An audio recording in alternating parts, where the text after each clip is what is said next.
Hey everyone, welcome back to the channel. Thank you for being here. My name is Andrew, coming to you from the beautiful Carolinas. Today's topic is going to be when it comes crashing down for the narcissist. Think about that for a minute. Everyone, if you like the content, please like, subscribe, and share. So many times post-narcissistic relationship, individuals that were taken advantage of, manipulated, perhaps even abused, what they do is they believe that the narcissist just goes off into the sunset.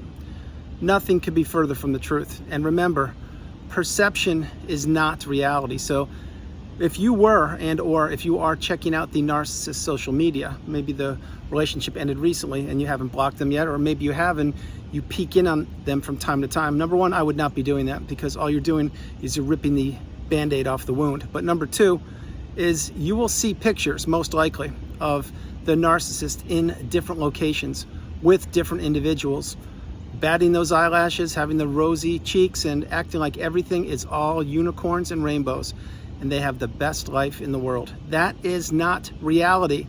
You need to understand something, that the narcissist, many times when they discard an individual, or however the relationship ends, they go on to another source of supply. We now know that supply is another individual. It doesn't have to be. It can be a pet, it can be a house, it can be a watch, it can be money, it can be anything. But in this case, we're talking about the new supply, or a recycled old supply. But the narcissist goes to another individual for their main source of supply, or one of them, and then you, the person who they just left, let's say you were discarded, and if you were, my heart goes out to you, you're literally pining for them. And yes, I know there are pine needles and trees behind me, but you're pining for them, you're missing them, because you most likely are still caught up in the trauma bond. And if you are, it's a very challenging place to get out of, but you will get out of it in time, in your time, with the tools I provide for you here on the channel. And understanding that it's not just you. You were manipulated, you were taken advantage of, and you were placed in the devaluation stage or in the trauma bond. Point being, and those two things are totally separate, but you need to find your way out of it. And the way out is through education. It's through commitment, diligence, perseverance, resilience, and understanding that you were taken advantage of. But having said that, many times people, they will look at the social media of the narcissist, or they will have other people look at the social media of the narcissist and report back to them, or maybe other individuals are just telling you, giving you updates about the narcissist. And you, of course, you don't want to know about these, but in the beginning of the relationship, in the beginning of the end of the relationship, you're curious. Perhaps you're still married with the narcissist, who knows, or you have assets or children, and you can't help but look at times. Having said these things, you're going to see them living their best life. It's almost as if it's a Pinterest picture. It's just perfect, and everything looks just like it's supposed to. The only thing it's missing is you're supposed to be in those pictures, right? No, that's not the case. The truth of the matter is, once you've identified that this individual is a toxic individual, perhaps even a narcissist, you need to run for the hills. You need to block them if you can, go no contact, delete them, remove all flying monkeys and people associated with them, and begin to heal. Now again, the healing path is not linear. We are all on the healing path, headed in the same direction, simply taking different footsteps. But when you are looking at the social media of the narcissist, you will, at times you'll be thinking, how are they doing all these things with this other individual, and why wasn't it me? Or how can they be doing this? What's going on? Remember, the narcissist uses filters. The narcissist uses many different apps to make it seem like they're in Tahiti and the Egyptian pyramids, when in fact they're stuck at the same old house where they've been living for some period of time in someone's basement. That's exactly how the narcissist wants to get people to fall into these relationships. What they want to do is they want to portray themselves to be one individual, when in fact they are somebody else. Not all the time, but many times. That's why the narcissist utilizes a mask. In other words, they wore a mask to manipulate you into getting in the relationship with them, and they created a false sense of security with you. In other words, you believed that they were the love of your life, or they were the yin to your yang, or where have they been your whole life? They complete you, things like that. Again, there's no such thing as a twin flame, in my opinion. You should be loving yourself, respecting yourself, having boundaries, not being a people pleaser, not being a yes person, not tolerating poor behavior, breaking the trauma bond, and living your best life. Now, it's not that simple, but I'm sharing with you. When it comes crashing down for the narcissist, and believe me, it will if it hasn't already, the narcissist has a few things that are not going for them. They have many things that aren't going for them, but a few I'll illustrate here. One, they are stuck in the past. They're stuck in that childlike mentality of me, me, me. I want it now, now, now. and I don't care. I want to abuse. That's what they want to do. That is why so frequently, remember, the narcissist, all the tools that they weaponize against individuals, they include gaslighting, they include the smear campaign, they include the silent treatment, they include triangulation, they include rage fits, etc. All these things are temper tantrum-esque from a child. That's exactly what a child would do. Nothing against children. I was a child once too. So were you. Point being is the narcissist never fully developed, and they want it to appear as if they are the best thing on the planet since sliced bread. That most likely is how you fell into the relationship with the individual. You believe that they were one person, someone who perhaps completed you, or they're so knowledgeable, they're so intelligent, or they're so beautiful, or they know so much, or look at them, they have the fanciest car, etc. And they're giving you attention, so you're thinking, wow, oh my gosh, this actually could be a perfect relationship for me. Not so fast. What happens is the narcissistic relationship, many times, it moves at light speed. And it moves so quickly that you can't even catch your breath, and you're caught up in this euphoric stage or love bomb stage, whatever you want to call it, where everything is puppies and rainbows, and you believe that how could this person be single, or how come this person showering me with so much attention? Because it's fake attention, it's fake adoration, it's fake love, it's fake empathy, it's fake everything. They are showing you and promising you the moon and the stars, and they will give you absolutely nothing. They will give you zero, except for they'll place you in the trauma bond, and they're going to change your energy with theirs, exchange the energy, and then again, your energy is the fuel that provides them for a period of time a way to catapult themselves through life until you're discarded or until you end it yourself. But don't think for a minute that the narcissist is living their best life. They're not. They're trapped in their brain. When they go to bed at night, can they go to sleep just like you can easily? My hope is you can these days. No, they can't. Why? Because they have a smartphone, and they need to be on that gallivanting the globe through the web and trying to manipulate other unsuspecting individuals. Because remember, the narcissist needs supply. They need attention. They need adoration. They need someone to look up to them. They need someone to believe in them. They're looking for a mom, if you want the truth. Many times that's what they're looking for. They're looking for somebody to be their person there for them when they're sick, to snuggle with them, to tell them it's going to be okay, to be the sounding board. That's the soft side. But the reality is, if you were the mother figure for the narcissist, and you could be anybody, mom, dad, aunt, uncle, brother, sister, but they're looking for a mother-esque figure many times, and multiple people play those roles. But then as soon as you're kind to them, what happens? They bite you. They throw a rage fit at you the very next day because they got what they wanted. They had you there as an emotional support system for whatever it was, and then the very next day they would blow up on you. Why do they do things like this? I'll tell you why. Because they're trapped in the narcissistic cycle. It just goes around and around and around and around and around and around. And what that does is it keeps them at a low vibrational state, and they place other individuals in that circle of distrust, misinformation, and lies and manipulation. They place people in that position, and people that don't have the wisdom stay there for days, weeks, months, years, decades, lifetimes, because they don't believe that they can escape it. They believe that they need the narcissist, that the narcissist is their cure, the narcissist will complete them, that the narcissist is everything they've ever wanted, but yet they're being abused day in and day out. This is a very challenging place to escape from, the narcissistic fog, the devaluation stage, and definitely the trauma bond. But my hope is you're doing the inner work. You're healing childhood wounds. You're processing relationships. You're learning the definitions and the glossary and the terms on the narcissistic abusive cycle. You're seeing a therapist that perhaps unfortunately has experienced the toxicity of the narcissistic relationship. You're journaling, you're meditating, you're slowing down, you're exercising. My hope is you're eating better and you are now getting sleep. Who knows where you are in the healing path, but what I'm sharing with you is the narcissist is by no means living their best life. And now you may throw me a curveball and say, well, hey, Andrew, the narcissist discarded me about 3 years ago, and they're still with the new supply.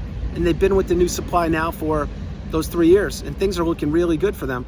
Well, first of all, if you're peeking at their social media, that's a no-no. I wouldn't be doing that. Second of all, don't believe social media for a moment, because they can use any filter, they can use any app, they can do whatever they want to make it appear that everything is puppies and rainbows to the exterior world. But what's happening behind those closed doors? You remember. They were abusing their partner, their spouse, whoever it was. That's where the toxicity really takes place. And it's not always as it seems. So the individual that you are considering that perhaps the narcissist rode off into the sunset with, is that person wise? Are they a narcissist? Are they a person who was like you, who was uneducated and who did not know their value? A million different things could happen here, which is another point I want to share with you. Many times the narcissist will discard a beautiful bright light like you, and they will move on to another supply, and that supply was playing the same game, only they are a bigger toxic individual, i.e. narcissist, or whatever words you want to call these people. And the narcissist themselves, your ex, is being played.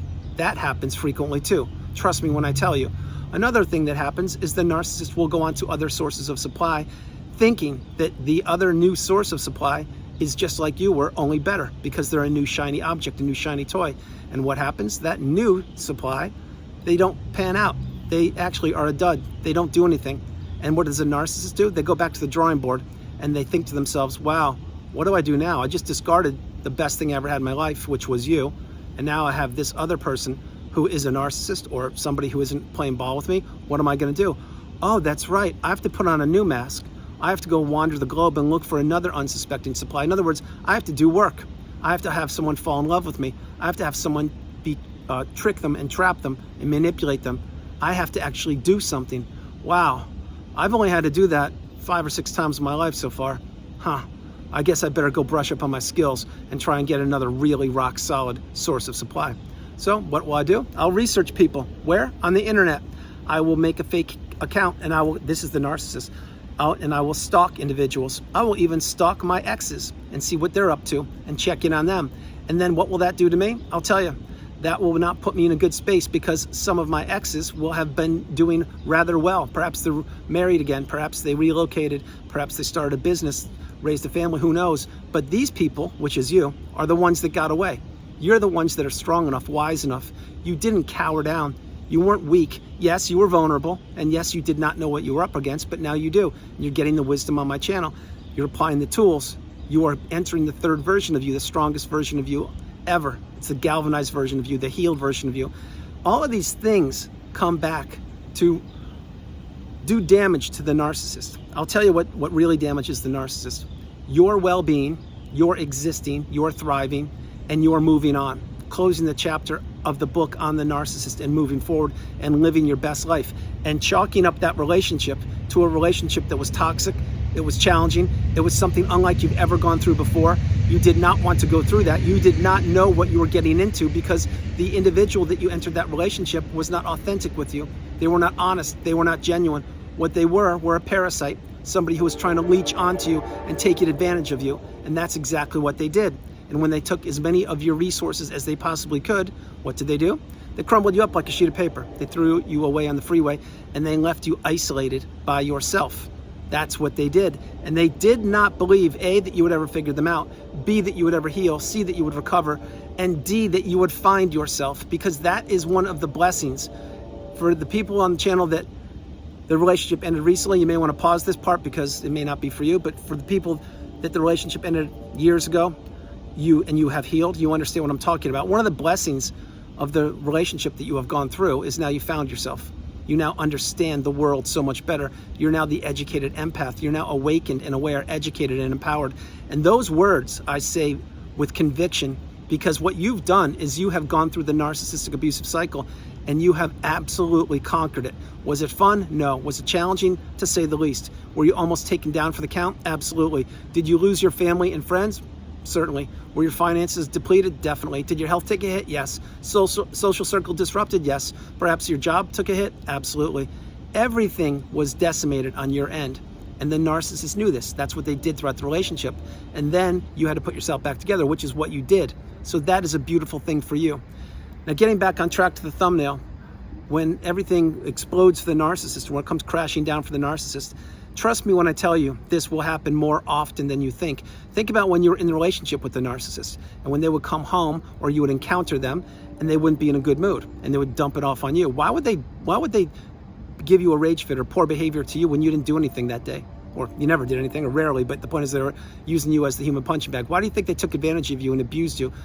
I'll tell you why. Because at work or wherever they were that day, the other individual or individuals weren't playing ball with the narcissist.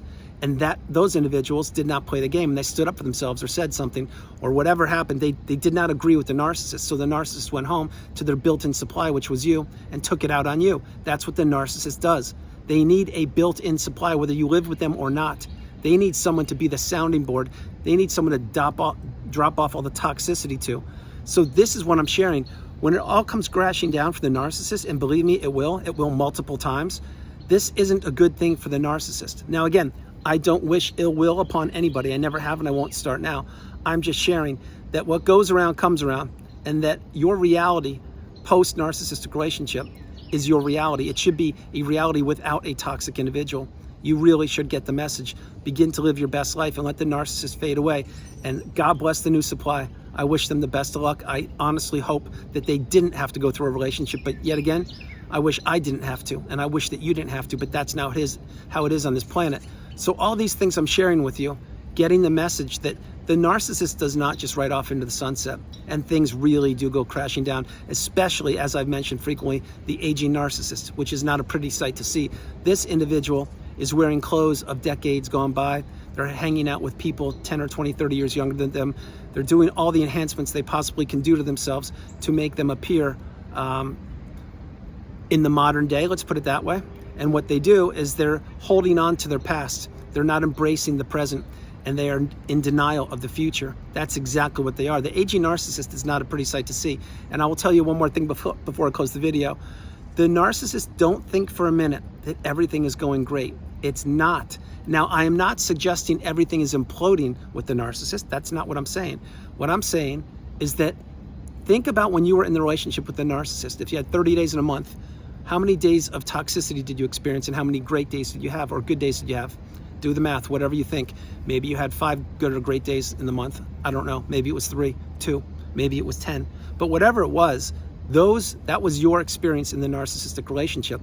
As the narcissist ages and they fine-tune their skills, those days of pleasantries, let's call those, those, not the best English, you get it, those days diminish. Because once the narcissist ensnares their target into the love bomb / euphoric stage, and the other individual who does not know what's going on, they fall for it.